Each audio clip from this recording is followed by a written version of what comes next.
أعوذ بالله من الشيطان الرجيم بسم الله الرحمن الرحيم يا أيها الناس إن كنتم في ريب من البعث فإنا خلقناكم من تراب ثم من نطفة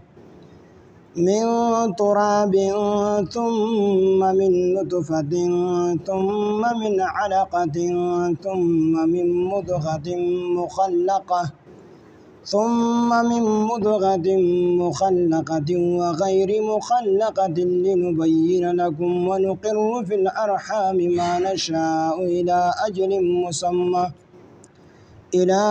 أجل مسمى ثم نخرجكم طفلا ثم لتبلغوا أشدكم ومنكم من يتوفى ومنكم من يرد إلى أرذل العمر لكي لا يعلم من بعد علم شيئا وترى الأرض هامدة فإذا أنزلنا عليها الماء اهتزت وربت وأنبتت من كل زوج بهيج صدق الله العظيم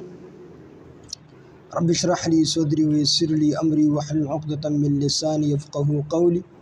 رب زدني علما سبحانك لا علم لنا إلا ما علمتنا إنك أنت العليم الحكيم سورة حج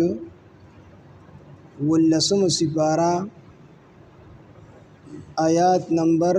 5 يا أيها الناس إن كنتم في ريب من البعث فإنا خلقناكم من تراب ثم من نطفة ثم من علقة يا أيها الناس اے خلقو ان کنتم کچریتاسو فی ریب پشکی من البعث د دوباره پاسیدونا پورز د قیامت نو فإنا خلقناکم نو دلیل دادی چې بشک مون پیدا کړی تاسو من تراب د خورنا ثم من نطفه بیا د نطفینا ثم من علقه بیا د غجمشي وینینا ثم من مضغه بیا د غوخه د ټوکړینا مخلقه چې هغه مکمل وی او وغیر مخلقه یا غیر مکمل وی نو دې آیاتونو کې الله تعالی د توحید او په قیامت باندې داغه په اثبات باندې دوه دلایل ذکر کړي لومبني دلیل چې دغه د انسان د پیدایش دی مشرکین دوی چې تاسو د قیامت نه منکر یې نو تاسو دې ته سوچ وکړئ تاسو موجود نه وای الله تعالی تاسو د خور نه پیدا کړ فإنا خلقناکم الله تعالی تاسو د خور نه پیدا کړ الله یې موږ تاسو د خور نه پیدا کړ نو د خور نه پیدا شي په دې اعتبار سره چې حضرت آدم علیه السلام د ټولو انسانانو اصل دی د ټولو انسانانو نیکه دی نو داغه پیدائش الله تعالی براه راست خور نه کړو نو بیا به مطلب دا شي چې آدم علیه السلام الله تعالی د خور نه پیدا کړی دی نو الله تعالی د خور نه پیدا او یا دا معنا چې انسان د منی نه پیدا کیږي او منی چې څومره خوراکونه انسان کې ټول خوراکونه د خور نه وي نو دا ټولو چې کوم حالات په غسیزونو باندې تیر شي داغه نه نوړې جوړ شي بیا غ نوړې هغه د انسان په وجود کې چې کوم دی خور شي داغه نه بیا منی جوړ شي داغه نه انسان پیدا کی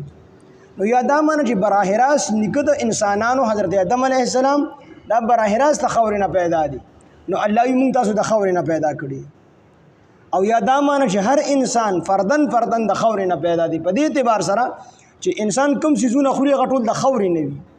هر څومره خوراکونه کې غذا دا د خور نه وي او د وجود تجیه د هغه خور نه بیا انسان کې چې کوم دی منی پیدا کیږي او د هغه منی نه بیا انسان الله تعالی پیدا کوي نو دا به دلیل الله تعالی ذکر کوي چې فإنا خلقناکم بشک مونږ تاسو پیدا کړی د خورنا من تراب فإنا خلقناکم بشک مونږ تاسو پیدا کړی من تراب د خورنا ثم من نطفه بیا د نطفینا د منینا ثم من علقه بیا دغه د وینې دغه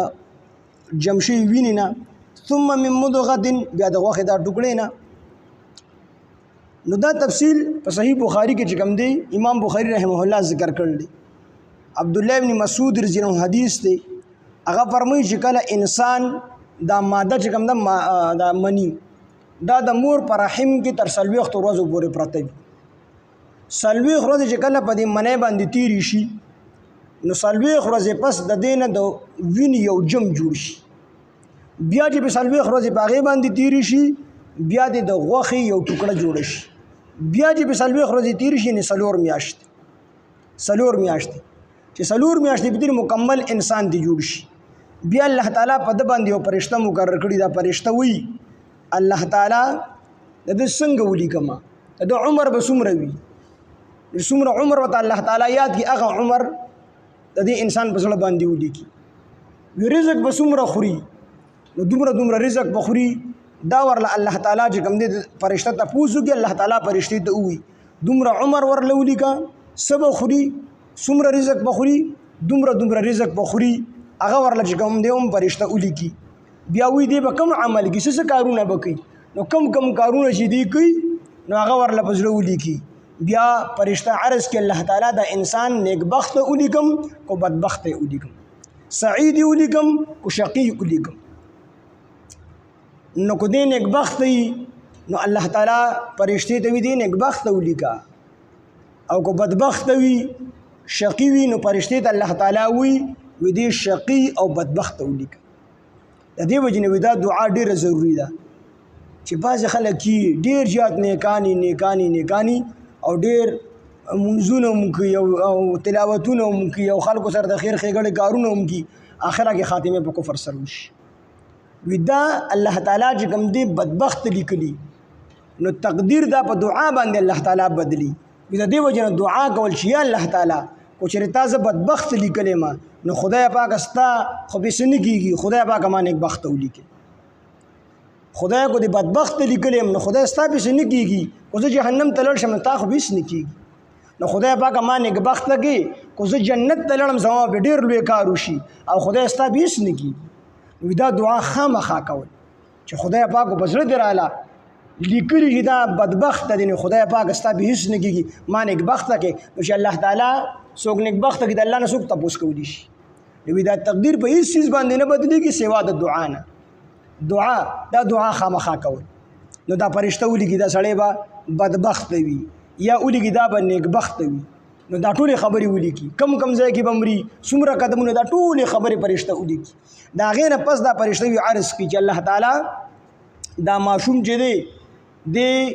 صحیح پیدا کما او که نیمګړی پیدا کما، مخلقت او غیر مخلقت. مخلقت نه مراد دا دی چې انسان بالکل صحیح سالم پیدا شي، غوږونه هم ډیږي، پوزه هم ډیږي، لاس او خپې هم ډیږي، معذوره نه وي. او غیر مخلقت چې دی نیمګړی پیدا شي. غیر مخلقت مطلب دا چې لاس یې شلي، سترګو کې نظر نی، غوږونه چې کم دی کاڼي، یو اندام پکې کم وي، کمی وي پکې. نو الله فرشته د الله نه تپوس وي څنګه پیدا کما، نو الله ورته وي مخلقت نه پیدا کړه یا غیر مخلقت نه پیدا. نو څوک صحیح پیدا شي او څوک چې کوم دی معذوره پیدا شي. یا د مخلقت او غیر مخلقت نه دا مراد شي چې مخلقت فرشته چې کوم ټیم کې پکې روح پوکي نو الله روح پکې پوکم، اندامونه ورلا برابر کم او کنا په دې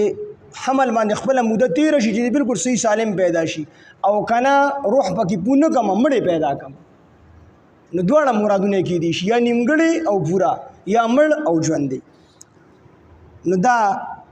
فرشته چې کوم دی الله تعالی ورته ټولې خبرې وفرمایي او دا فرشته د په زړه باندې ولیکي. مخلقت او غیر مخلقت. الله ویل څه دپاره؟ لنبین دپاره دی چې مونږ بیان کو لکم تاسو ته. لنبین دپاره دی چې مونږ بیان کو خپل قدرت او خپل حکمت لکم ستاسو دپاره، چې تاسو د دې نه استدلال وکړئ چې الله تعالی دا ماشوم د دغې نطفې نه پیدا کولی شي، بیا د مور په خېټه کې دننه تربیت کوي.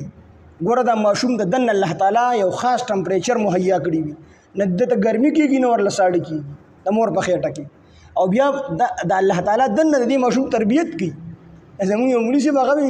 شکر دی چې دا ماشوم ژړا کېږي نه، که د مور په خېټه کې دی ژړا شو بیا به کلاري څوک دننه دی جاړي نه. دنه د هر یو سیز تنظیم الله تعالی در دې وجه نه د حضرت موسی علیه السلام غالبا په صحیفو کې دا ومومي د انسان الله تعالی یو ګیله غونډه کې کړل چې انسان ته د هیڅ نه وي ما چې کوم دې پیدا کړی و شپږو میاشتو نه راواخلې تر 2 کالو پورې ته ما د مور په خېټه کې وپاللې ځکه د امام صاحب په نسبت باندې ماشوم د مور په خېټه کې تر 2 کالو پورې د شپږو میاشتو نه راواخلي تر 2 کالو پورې پاتې کېدلی شي کم نه کم مدت شپږ میاشتې پس ماشوم پیدا شو د صحیح او زیات نه زیات مدت د 2 کاله دی او امام شافعي سی وی چې د مور په خېټه کې 4 کالو پورې ماشوم پاتې کېدی شي او هغه دلیل د امام ضحاک رحمت الله علیه ورکه چې امام ضحاک رحمت الله علیه چې کله پیدا شو نو غاښونه شي موږ ورته وی دا کرامت دی خو عام قاعده او قانون دا دی چې د شپږو میاشتو راواخلي تر 2 کالو پورې دی مودې پورې ماشوم الله تعالی د مور په خېټه کې پالي بعضې په اومه میاشت او بیا بعضې په اتمه بیا بعضې په نهمه په لسمه خو تر 2 کالو پورې د امام صاحب مذهب دی نو الله تعالی وی ته ما وپاللې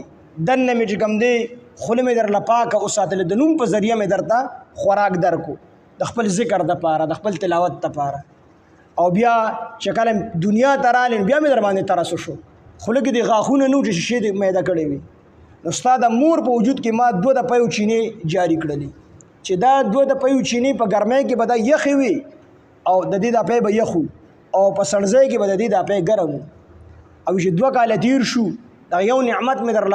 درنه واخیستو په سورو نعمتونه مې دله درکړل غاښونه دې وشو قسم قسم خوراکونه به دې خوړل وي انسان چې ته کله رالوی شو په خپلو خپو ودرې زما دشمني دي شروع نو دا ټول کارونه الله تعالی کوي او دا انسان دنه صحیح او سالم نو الله وی لنبین لکم د پاره دی چې مونږ خپل قدرت بیان کو خپل طاقت بیان کو خپل حکمت بیان کو لکم تاسو ته ونقر او مونږ قرار درکو ونقر مونږ قرار ورکو فی الارحام پر رحمونو کې په بچیدانو کې ما هغه ما نشاء څومره چې مونږ غواړو څومره وخت چې مونږ غواړو په بچیدانه کې دا ماشوم وپالو الى اجل مسمى تر یو معلومه نیټه پورې معلومه نیټه د 2 کالو نه د شپږو میاشتو نه تر 2 کالو پورې زموږ د امام صاحب په نسبت باندې ثم نخرجکم بیا مونږ را وباسو تاسو لره طفلا په حالت د ماشومتوب کې ماشومان مو پیدا کو ثم بیا لتبلغوا د پاره دی چې مونږ ورسو تاسو اشدکم تاسو ځوانۍ ته مو ورسو ومنکم او بعض د تاسو نه من هغه څوک وي یتوفا چې وفات کړي شي د ماشومي په ماشوموالي کې وفات شي ومنکم او بعض د تاسو نه من هغه څوک وي یرد چې واپس کړي شي الی ارض للعمر هغه رزیل عمر ته هغه کمزوري عمر ته درې وړه حالت الله تعالی ذکر کړ بعضې په تاسو کې هغه دي چې د ماشومتوب کې وفات شي بعضې په تاسو کې هغه دي چې د خپلې ځوانۍ ته ور ورسي او خپله ځواني ښه صحیح تېره کړي او ځوانۍ نه وروسته وله مرګ راشي او درېم هغه دي چې د ماشوموالي تېر کړي بیا ځواني تېره کړي بیا بوډاوالي تېر کړي او په بوډاوالي کې هغه رزیل عمر ته چې دی بیا د بل چا محتاج وي او بیا د کیدي په شان د ژوند تېري ځکه دی نه څه خوړی شي بیا نه څه خواهش پوره کولی شي نه ګرځېدی شي هر څیز کې د بل محتاج وي او د دې عمر نبی علیه السلام پناه غوښتې ده ومنکم او بعضې له تاسو نه من هغه څوک دي یردو چې واپس کړي شي الی ارض للعمر هغه کمزوري عمر ته لکی لا یعلم نوی انجام دا شي چې لکی لا یعلم چې دی نه پوهېږي من بعد علم وروسته د پوهې نه شیئا په هېڅ څیز باندې ړومبي ماشومو نه پوهېدو بیا چې کله بلوغ ته ورسېد بیا پوهه شو بیا چې بوډاوالی راغی نو د پوهې نه وروسته بیا ناپوهه شو چې بوډاګان شي نو بیا هم دوی په څه باندې نه پوهېږي او بیا ورته اولاد هم سپک ګوري حالانکې د مور او پلار د اولاد سره څومره خواري کړي یو بابا و هغه بچې ورسره ناست و داسې یو کارغه راغی په دیوال باندې کېناست نو د بچي ورته وایي بابا دا څه شی ناست دی هغه دوی بچي دا کارغه دی نو بیا ورته بابا دا څه شی دی وی دا کارغه دی وی نه مې پیرې ورته د ماشوم بچي تپوس وکړو د پلار نه چې بابا دا څه چیز دی د به ورته ننانوې پیرې وي چې کارغه دی خوله به وله ښکل کړي وي بیا چې کله دا بابا وي ماشوم لوی شو او بابا جو ښه بوډا شوی وي دا کارغه راغی په دقه ځای باندې کېناست وي دا ماشوم خو بیا لوی و نو دا بابا د خپل زوی نه تپوس کړي بچی دا څه شی ناست دی د ښه پېژندو خو امتحان یې کوو د ځان سره لیکلي چې ننانه مې پیرې د دې کارغه تپوس کړی ما ورله جواب ورکړی او خوله مې وله ښکل کړې وي ده ورته وایي چې دا بابا دا خو کارغه دی وي په دویم پیری ورته بیا وي چې بچی دا څه شی دی وي دی ورته چې بابا کارغه دی که نه وي په دریم پیری ورته بیا چې بچي وا مې نه اورېدو بابا بچی دا څه شی ناست دی وي چې په دې غوږونو کې دې څه پراته دي ګن پکې پروت دی خو کارغه دی که نه وي هغه ورته مخ راواړو چې بچیا دا ما لیدلی و چې دا کارغه دی په دقه ځای ته ما سره ناست وي او دقه کارغه راغی په دقه ځای باندې کېناست او تا ننانه مې پیرې یو کم سل پیرې تا تپوس کړی بابا دا څه دي ما به درله خوله ښکل کړله ما به ته وایي چې بچیه دا کارغه دی نو یو کم سل پیرې تا ما نه تپوس کړی ما جواب درکړی او نن چې زه بوډا شوم نو په دریو پیرو تا ما ته ده وویل چې ستا په غوږونو کې خیرې پروت دي غوږونه دې بند دي ما ته وکارېدي نو دغه عمر نبي علیه السلام پناه غوښتله او کرما رحمه الله فرمایي چې اهل قرآن اهل علم د قرآن تلاوت کوونکي په قرآن عمل کوونکي د قرآن زده کوونکي الله تعالی به د دې عمر نه ساتي مونږ تاسو ګورو څومره علما دي ډېر کمزوري عمر کې وي خو د هغې ذهن الله تعالی نه خرابي عام کس چې کمزوري کېږي دنیادار د ذهن به کمزوري کېږي نظر به کمزوري کېږي وجود به کمزوري کېږي عزت به کمیږي علما قرآن والا دیندار خلق دی چې څومره بوډاګان کېږي ذهن یې تیزېږي نظر یې تیزېږي عزت یې زیاتېږي علما چې اکثر کتابونه لیکي 40 سال نه پس لیکي نو دی عمر نو اکرما رحمه الله فرمایي چې اهل قرآن اهل علم الله تعالی په دې باندې داسې وخت نه راولي چې دې ذهن به خراب شي د دې عقل به خراب شي خو دې هر څومره بوډاګان وي خو د دې عقل الله تعالی نه خرابي د رزیل عمر نه الله تعالی ساتي ومنکم او بعض لتاسونه من هغه څوک دي یردو چې واپس کړي شي الی ارض للعمر هغه کمزوري عمر ته لکۍ لا یعلم نو انجام داوي چې دی نه پوهېږي من بعد علم وروستو د پوهې نه شیئا په هېڅ څیز باندې دویم دلیل ذکر کړي الله تعالی وتر الارض او ته وینې ځمکې لره حامدة وچه فاذا انزلنا بیا هر کله چې مونږه نازل کو علیها په هغې باندې الماء اوبو اهتزت نو دا تازه شي دا ځمکه تازه شي وربت او دا ځمکه راوپړسېږي اهتزت اهتزاز دا تازهوالي ته ویلی شي او حرکت ته ویلی شي حرکت ته الله تعالی وي دا ځمکه چې کوم دی مړه وي دې کې زرغونه نه وي الله موږ به باران وکړو نو د دې باران د وجې نه دا ځمکه چې کوم دی ژوندی شي نو څنګه ژوندی شي چې په دې کې خلک تخم وکري نو دا تخم چې کله بیا راخیږي که نه دا ځمکه ډکوي نو اهتزت معنی به دا شي چې اوړه کېږي دا ځمکه په دې باران سره په دې شینګي چې ته راوځي ځمکه خامخا ډکېږي که نه وربت او دا را وپړسېږي دا تیغ چې کله راخیږي نو ځمکه را وپړسي نو دا وخوځېږي را وپړسېږي وانبتت او زرغون کی من کل زوج بهیج او زرغون کی من کل زوج هر قسمه سیزونه بهیج خیستا هر قسمه خیسته سیزونه دا چې کوم دی را زرغون کی ښکلي ښکلي بوټي ښکلي ښکلي ګلونه د ځمکه بیا ډېر زیات خوند کوي مطلب یې دا دی چې انسان دی وي چې انسان څنګه ته موږ د نش نشته کړی د خاورې نه مو پیدا کړی بیا د نطفې نه مو پیدا کړی بیا د مور په خېټه کې په رحم کې مو پاللی بیا مو د دنیا خېټې ته راوستې په خېټه کې د مور په خېټه کې مو ستا تربیت کړی دی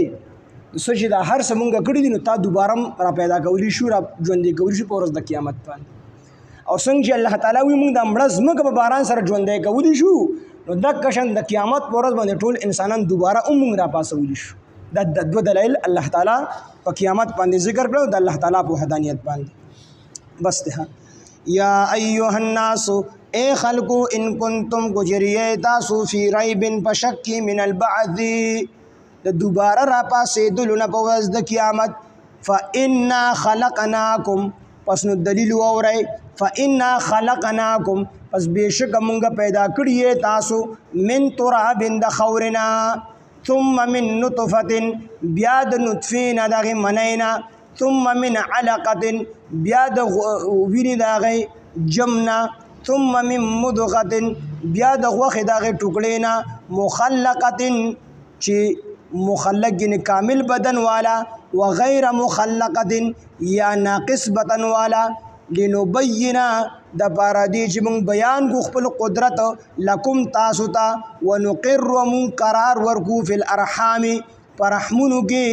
ما نشاء سمره چې مونږ غواړو نو د مور په خېټه کې ایثار کو څوک شپږ میاشتې پس راو باسو څوک چې کوم دی و میاشتې څوک اته میاشتې څوک 11 میاشتې ونقر ومن قرار ورکو فی الارحام پرحمونو کې ما نشاء سمره چې مونږ غواړو الی اجل مسمى تر معلومې نیټې پورې شپږو میاشتو نه تر 2 کالو پورې ثم نخرجکم بیا مونږ راوباسو تاسو لره طفلا ماشومان ثم لتبلغوا بیا د پاره دیش تاسو ورسیږئ اشدکم خپل ځوانۍ ته